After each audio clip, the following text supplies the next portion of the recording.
Hi there. Today we're going to talk about how to create a new folder in your Classpad.net account.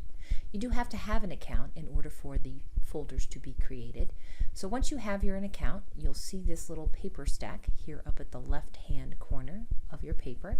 When you click this takes you to your papers, all the papers you've created, and if you already have folders, you'll see the folders that you've already created. So you'll see I have many papers and many folders. How do I create a new folder? This is the main menu, so you'll see all of my activity here. If I want to just create a new folder, a main folder, I simply go up to the right-hand corner. You'll see a folder icon with a plus in it.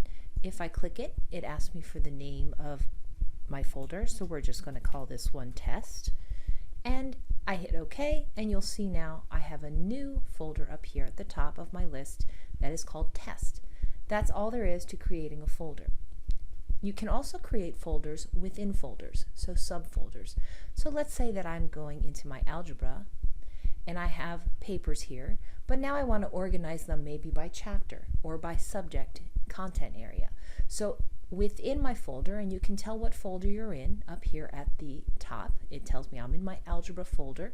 I could click this little folder icon and I can see all of the folders that I have. And so I'm in my algebra one right now.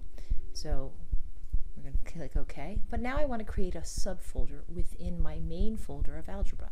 And again, it's the same process. I simply find the create folder icon, click it, and it asks me what would I like to name it. So let's say we want to organize by chapter. So perhaps this is chapter 1. And I hit OK. And now I have a folder or a subfolder within my algebra.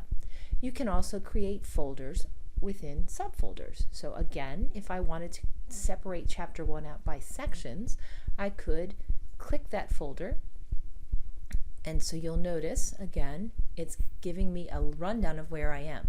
I'm in algebra, I'm in the chapter 1 folder within algebra, and now I want to create a subfolder for that. So let's call this section 1.1. And now I have a folder for section 1.1.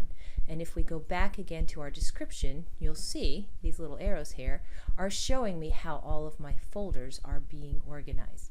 My main folder algebra, my chapter 1 folder, and now my subfolder of 1.1. So creating folders is very easy, and it helps you organize the papers as you wish.